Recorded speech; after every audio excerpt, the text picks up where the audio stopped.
आप देख रहे हैं नाउ स्टार प्रिंस के साथ। तो चलिए बढ़ते हैं आज की कहानी की ओर। दोस्तों, मेरा नाम गजेंद्र प्रजापत है।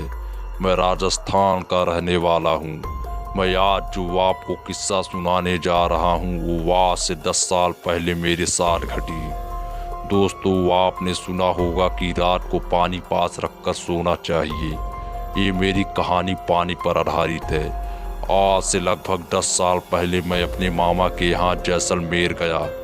वहाँ जाकर पता चला कि यहाँ तो 2 साल से अकाल पड़ा है और पानी देने के लिए 5 किलोमीटर जाना पड़ता है। मामा मामी से मिलने के बाद मेरे मामा का लड़का और मैं पानी लेने के लिए चल पड़े। रास्ते में पैदल चलते हुए थक गए और एक जगह बैठ गए हम लोग।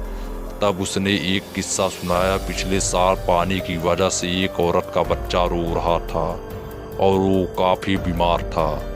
इसलिए वो पानी मांगने हमारे गांव में आई, लेकिन उसको किसी ने पानी नहीं दिया।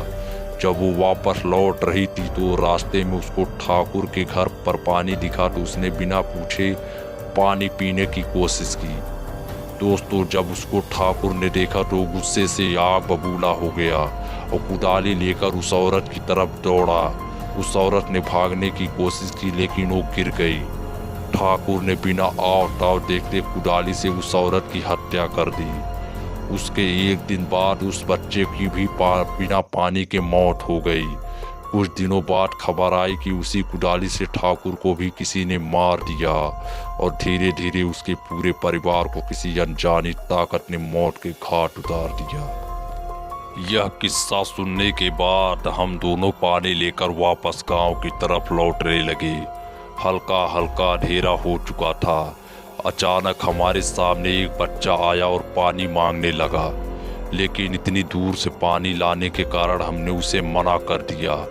घर पहुंचकर मैंने खाना खाया, उधर पेड़ के नीचे पलंग पर सो गया। अचानक रात को वही बच्चा मेरे सामने आया और पानी मांगने लगा। दोस्तों, मैंने ध्यान नहीं दिया और गुस्से से उसे कहा कि चले जाओ, और मेरे सामने वो औरत दिखाई दी। अचानक मैं उठ गया और देखा वहाँ कोई नहीं था। मैंने सोचा कोई सपना आया होगा। फिर रात को 2 बजे के आसपास मैं पेशाब करने के लिए खुले मैदान की तरफ गया और मुझे पानी शब्द सुनाई दिया।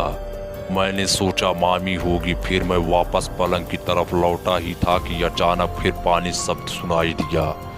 दोस्तों, अब मैं गुस्से से आग बबूला हो गया और कहा, कौन है, सामने आओ, अभी पानी देता हूँ। इतना कहते ही मेरे पीछे किसी की होने का अनुभव हुआ। तो मैंने पीछे मुड़कर देखा तो एक औरत कुदाली लेकर खड़ी थी। मैं डर के मारे बहुत जोर से भागा और रास्ते में एक पत्थर से ठोकर लगने से नीचे गिर गया। उसके बाद जो हुआ वो चमत्कार से कम नहीं था। उस रात हल्के बादल थे और अचानक कुछ पानी की बूंदें उस औरत पर पड़ी और वो गायब हो गई। दोस्तों, मैं अपनी जान बचाने के लिए प्रभु को धन्यवाद देने लगा। अगले दिन ही सुबह जल्दी 5 बजे मैंने अपने घर मकराना जाने की ठान ली। दोस्तों, मैं अपने मामा मामी को बिना बताए निकल पड़ा। स्टेशन पर पहुंचा और बैठे हुए मैंने देखा कि बच्चा रो रहा था। मैं घबरा गया, लेकिन वो औरत पास आई और पानी मांगने लगी। मेरे को पानी चाहिए था, लेकिन मैंने अपनी बोतल से उस औरत और बच्चे को पानी पिला दिया। उसके बाद रेल आ गई और मैं अपने घर पहुंच गया। दोस्तों, उसके बाद से मैं हमेशा पानी अपने पास रखकर सोता हूँ।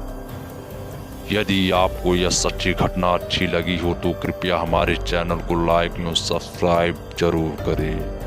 And take care.